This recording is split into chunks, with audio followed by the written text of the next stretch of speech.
दो बोइंग 747 एक ही रनवे पर एक दूसरे के सामने हैं, लेकिन धुंध के बायस वो एक दूसरे को देख नहीं सकते। केएलएम के पायलट्स टेक ऑफ के लिए बढ़ रहे हैं, जबकि पैन एम भी अभी रनवे पर मौजूद है। क्या ये उस हादसे से बच सकते हैं? 27 मार्च 1977 एक आम दिन था। केएलएम ने एम्स्टर्डम नेदरलैंड से टेक ऑफ किया, जबकि पैन एम ने लॉस एंजलिस यूएसए से उड़ान भरी थी और उन दोनों की मंजिल थी लास पाल्मास एयरपोर्ट, ग्रैंड कैनेरिया।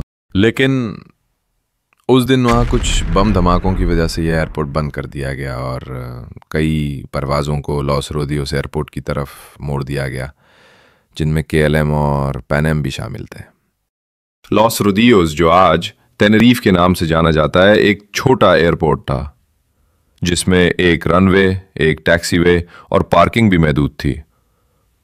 लैंड होने के बाद इन दोनों प्लेन्स को टैक्सीवे पर पार्क कर दिया गया और अब ये इंतजार कर रहे हैं लास पाल्मास एयरपोर्ट के खुलने का। लास पाल्मास के एयरपोर्ट बंद हो जाने की वजह से और भी फ्लाइट्स को यहां आना पड़ा था, इसलिए जगह की तंगी की वजह से और भी प्लेन्स टैक्सीवे पर पार्क थे, जिसकी वजह से टैक्सीवे का अगला हिस्सा ब्लॉक था। सबसे आगे केएलएम पार्क था और उसके पीछे पैन एम था और पीछे और भी परवाजें इंतजार में थी। टाइम बचाने के लिए केएलएम के पायलट्स ने रीफ्यूलिंग की रिक्वेस्ट की। उसी दौरान लास पाल्मास एयरपोर्ट खोल दिया गया।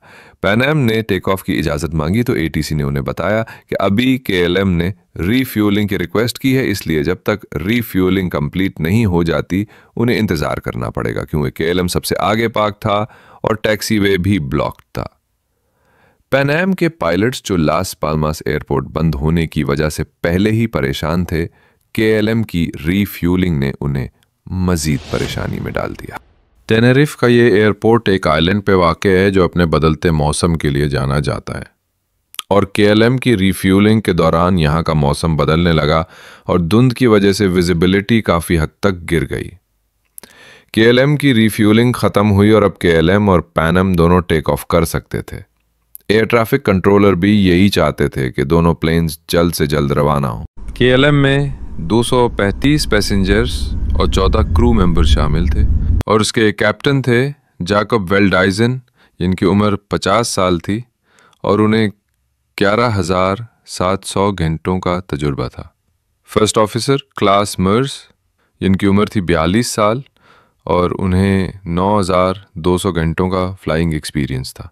उनके साथ एक फ़्लाइट इंजीनियर भी थे जिनका नाम था विलियम श्रूडर, जो 48 बरस के थे और उन्हें 17,000 घंटों का तजुर्बा हासिल था।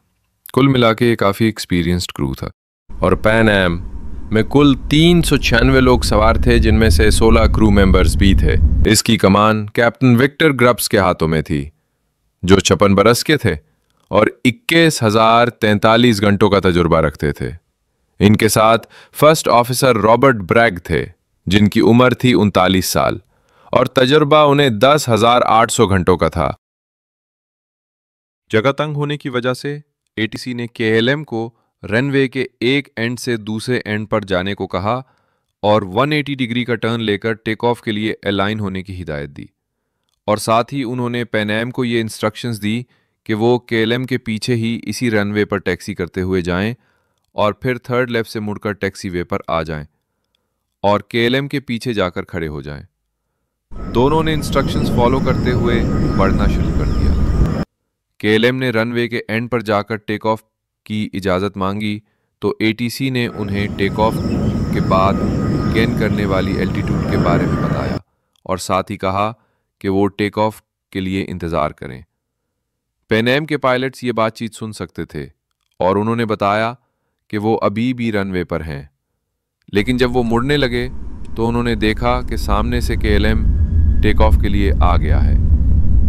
पैन एम ने चाहा कि किसी तरह वो टैक्सीवे के लिए मुड़ जाएं और हादसे से बचा जा सके, लेकिन पैन एम की स्पीड इतनी नहीं थी।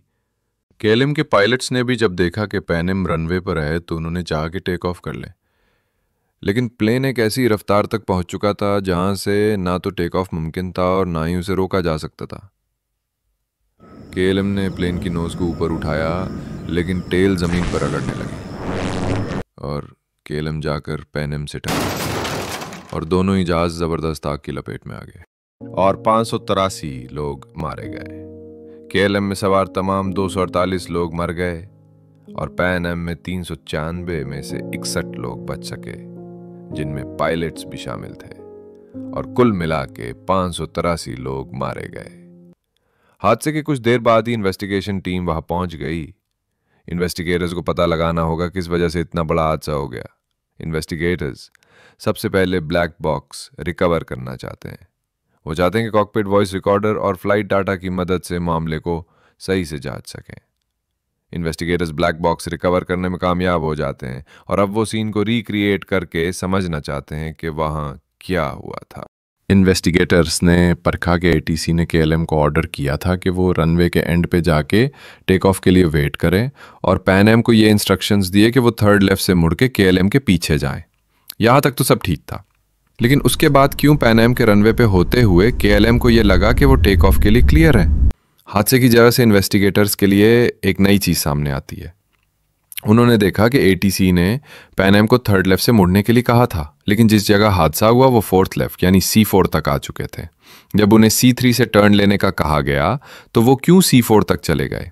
ये जानने के लिए इन्वेस्टिगेटर्स ने रनवे का मैप समझा और उन्हें मालूम हुआ कि C3 एक ऐसा टर्न है जहां से मुड़ने के लिए पैन एम को तकरीबन 140 डिग्री के 2 शार्प टर्न लेने होंगे, और ये करना किसी बोइंग 747 के लिए मुमकिन नहीं होगा।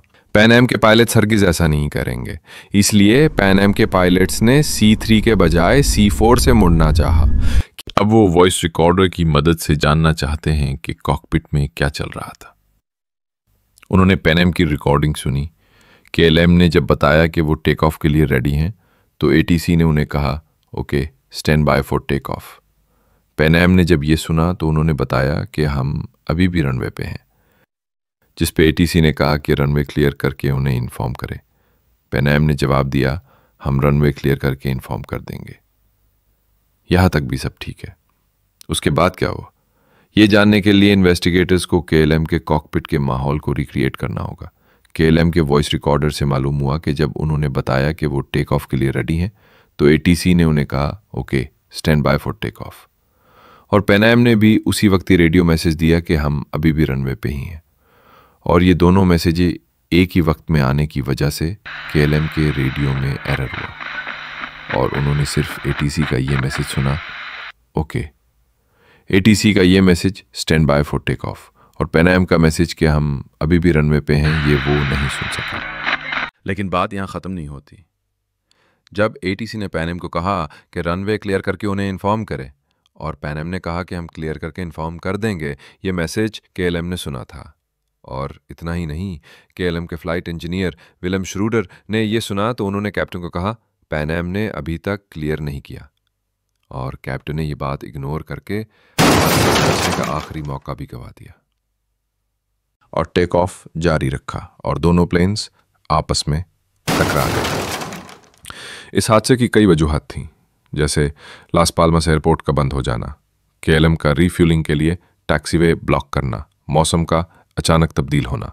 लेकिन उनके बावजूद इन्वेस्टिगेटर्स ने इस हादसे का जिम्मेदार केएलएम के पायलट्स को ठहराया, जिसकी एक वजह यह भी थी कि उनका काफ़ी वक्त पायलट्स की ट्रेनिंग में गुजर रहा था, जहां ना कोई एटीसी होता, ना किसी की परमिशन की ज़रूरत होती है।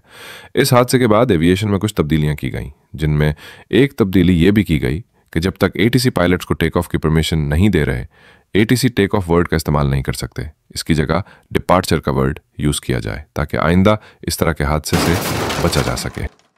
एयर इंडिया की यह फ्लाइट टेक ऑफ के कुछ देर बाद ही नीचे आने लगती है। इसके साथ क्या हुआ, इन्वेस्टिगेटर्स का क्या कहना है, जानिए डार्क रूम डॉक्स के अगले एपिसोड में।